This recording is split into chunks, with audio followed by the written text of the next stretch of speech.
L'immersion. Plus elle est grande, plus elle retranscrit la vérité. Lorsqu'on vous raconte une histoire, on vous invite en quelque sorte à en faire partie. Vous êtes spectateur d'un moment de vie. Vous ressentez la peur qui envahit les vraies personnes qui ont vécu ces histoires. Vous vivez leur traumatisme et partagez leur peine.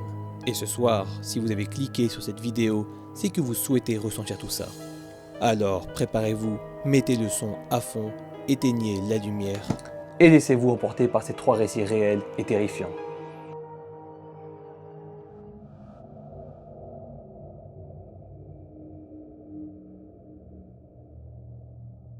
Bon, est-ce que vous êtes prêts pour ce premier récit? Celui-ci, c'est celui de Manon, une jeune fille d'environ 10 ans qui se souvient encore de cette nuit d'horreur qui a laissé une empreinte indélébile dans sa mémoire même des années plus tard. C'était un soir pluvieux, les gouttes martèlent la fenêtre, créant une atmosphère vraiment lugubre dans son appartement.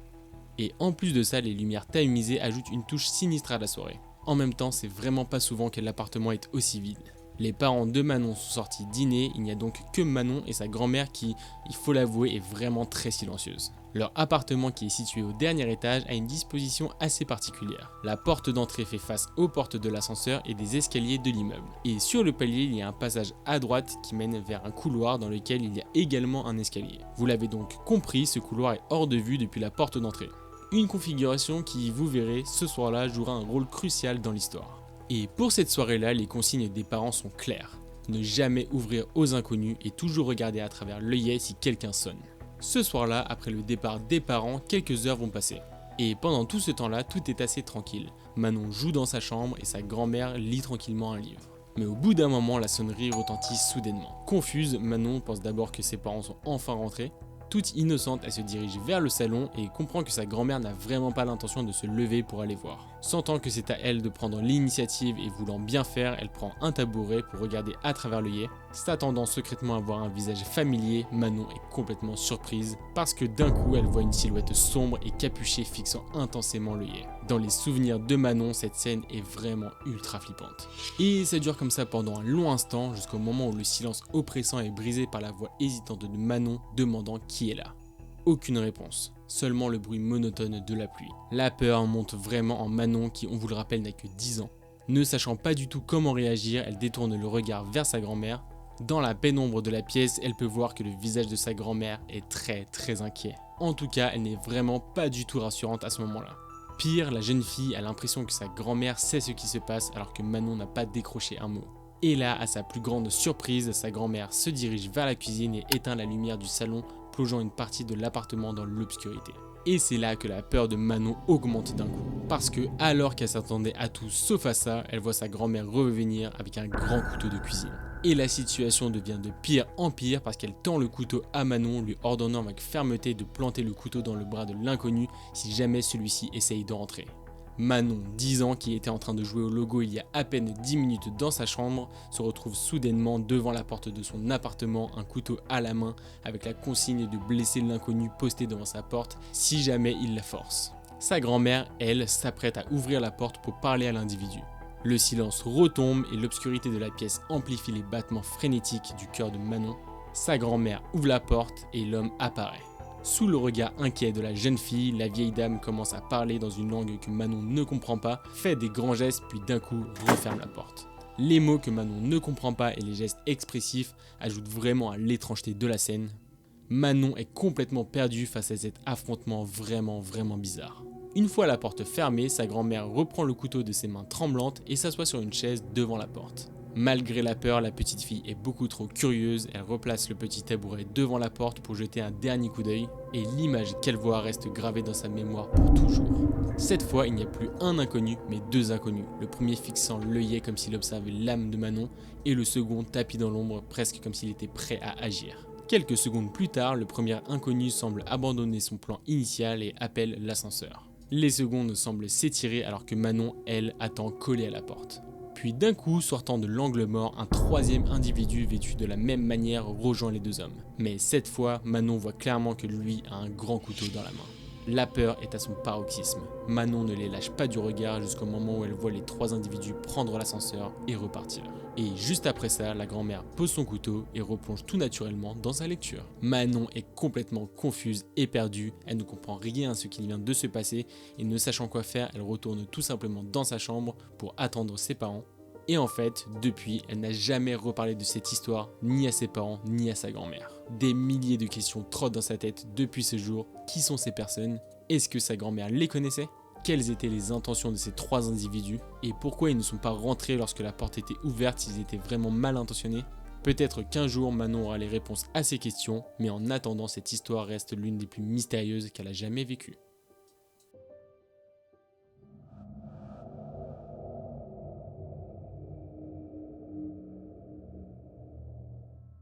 Cette deuxième histoire se passe à l'aube des 23 ans de Victor. La première chose qu'il nous dit, c'est qu'à chaque fois qu'il raconte son histoire, il a l'impression de revivre ces événements qui ont assombri une période de sa vie. À l'époque, il habite dans un petit appartement niché au calme au 2e étage d'une résidence. Il a un balcon sur lequel il peut prendre des bains de soleil, donc pour lui c'est vraiment parfait. Et alors qu'on a l'impression que dans cette période de sa vie, Victor est vraiment dans un bon mood, en fait ce n'est pas du tout le cas parce que ce dernier a pris cet appartement juste après une rupture amoureuse avec son ex Claire. Mais bon, malgré la douleur, il faut se relever de cette situation qui, il nous l'avoue, n'est pas vraiment facile à surmonter. Et pour ça, Victor a décidé de se créer une routine bien cadrée. Ses journées se succèdent de manière quasiment identique à chaque fois. Il se lève, va au travail, rentre, va à la salle de sport, puis retourne chez lui pour dormir. Mais un jour, alors qu'il est vraiment dans son quotidien banal, Victor sent une sensation étrange s'insinuer en lui. Et cette sensation, elle n'est pas du tout agréable, c'est celle d'être constamment observé. Je pense que chacun d'entre nous la connaît, c'est le genre de regard invisible qui vous suit, qui vous épie et qui vous donne ce frisson glacé dans le dos. Bon, au début, il chasse cette impression de son esprit, la reléguant au simple statut de paranoïa. Mais avec le temps, l'étrangeté des événements prennent le dessus. Et le soir, alors qu'il est tranquillement posé à la maison, il commence à recevoir des appels téléphoniques. À chaque fois qu'il regarde son téléphone, il s'aperçoit qu'il s'agit de numéros masqués. Mais malheureusement ou heureusement, à chaque fois qu'il décroche, la personne à l'autre bout du fil raccroche. Quelques rares fois, l'appel semble durer quelques secondes, mais plus rien. Personne ne semble être à l'autre bout du fil. Et ce n'est pas fini, parce qu'en plus des appels et de la sensation d'observation constante, il reçoit également certains colis qu'on pourrait qualifier de mystérieux. Par exemple, il a déjà reçu une boîte de chocolat dans sa boîte aux lettres. Et évidemment, aucun mot, rien ne peut identifier la personne qui a fait ça. Bon, vous l'avez compris, Victor est confronté à des éléments qui semblent vraiment être orchestrés par une force invisible qui est en train de tisser une toile de mystère autour de sa vie. En tout cas, c'est vraiment quelque chose qui lui procure un stress constant. Clairement, il ne pense qu'à ça, il a toujours l'impression que quelqu'un ne veut pas le laisser tranquille. Un fameux soir, après une douche revigorante et un repas solitaire, l'heure du sommeil arrive enfin. Pourtant, cette nuit-là, ce dernier lui échappe, il n'arrive pas du tout à dormir. Complètement agacé et sur ses gardes, il a même l'impression d'entendre des bruits chez lui, il a aussi l'impression de sentir une odeur qu'il connaît mais qu'il n'arrive pas vraiment à identifier. En soi, cette odeur n'est pas particulièrement désagréable et en d'autres circonstances, elle aurait même pu être réconfortante. Mais cette fois-là, étrangement, elle le remplit d'une anxiété immense. Bref, les heures passent et luttant contre l'insomnie, Victor décide finalement d'abandonner l'idée d'essayer de dormir. À la place, il fait quelque chose de bien mieux, il décide de se perdre dans les méandres de YouTube, il tape Kratos et Joe. Bon, ça c'est pas forcément vrai, mais vous avez compris l'idée. Et c'est pile poil à ce moment-là que son téléphone sonne. Il est environ 3h du matin et comme d'habitude, un grand numéro masqué s'affiche sur son écran. Dire qu'il ne passe pas la nuit de ses rêves est un doux euphémisme, mais du coup, vraiment agacé, Victor décroche et déverse sa frustration sur l'interlocuteur anonyme. Mais au lieu du silence habituel, un rire léger et perturbant commence à résonner à travers le téléphone et clairement ça le fait flipper. Et ça pour 2 raisons. La première raison, vous devez l'avoir deviné, parce que ça n'a pas l'air forcément agréable d'être appelé à cette heure, notamment être accueilli par un rire vraiment glauque. Mais la deuxième raison est peut-être plus grave, parce que ce rire, il a l'impression qu'il ne l'entend pas uniquement dans son téléphone. Oui, il l'entend également distinctement dans son appartement. Complètement terrorisé, Victor raccroche et commence à trembler de peur. La situation lui paraît tellement absurde qu'il se dit qu'il l'a forcément imaginée et donc n'appelle même pas la police. Pour vérifier, il se lève et commence à scruter chaque coin de son domicile à la recherche de la source de ses perturbations. Et rien ne semble anormal à l'exception d'un endroit non inspecté, le balcon. Il est quand même au 2e étage, il s'est donc dit qu'il ne peut y avoir personne logiquement. Mais malgré cette pensée, il ressent le besoin impérieux de vérifier ce dernier rempart contre l'inconnu. Tout doucement, Victor se dirige donc vers les rideaux du salon, les ouvre et là, il se fige complètement sur place. Juste derrière la vitre, se tenant fièrement sur son balcon avec un sourire creepy sur le visage, se tient son ex, Claire. Complètement figé sur place et incapable de réagir, Victor est pris d'une terreur extrême. D'un coup, l'intrus se met à frapper contre la vitre, demandant qu'il la laisse rentrer. « Victor, ce n'est pas bien de laisser une fille dehors. Fais-moi entrer. » Le son de ses ongles grattant le verre résonne sinistrement dans la pièce et c'est une symphonie qui, encore aujourd'hui, traumatise Victor dans ses pensées. Et alors que les quelques secondes de cette scène semblent s'étirer indéfiniment, la voix de Claire monte en intensité jusqu'à ce qu'un silence pesant s'installe. Pris de panique, Victor attrape enfin son téléphone, appelle la police tout en maintenant un œil vigilant sur la silhouette de Claire. Et puis, tout naturellement et en une fraction de seconde, la jeune femme saute du balcon. Victor est bouche bée, il ne comprend pas ce qu'il vient de se passer et il ouvre la porte-fenêtre pour voir si Claire était sortie. Mais en regardant au-delà du balcon, il ne la voit pas, elle a complètement disparu.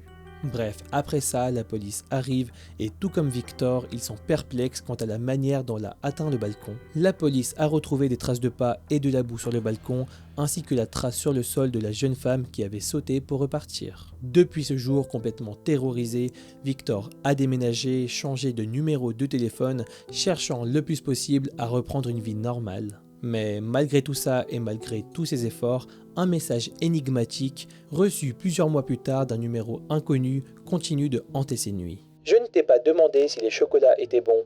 À bientôt Victor. Bisous. Cette histoire est clairement le plus grand traumatisme dans la vie de Victor. Et encore aujourd'hui, il a du mal à rassembler les pièces du puzzle.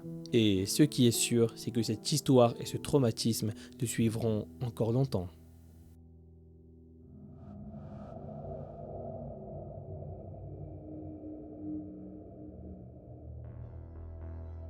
La troisième et dernière histoire d'horreur se déroule il y a 8 mois.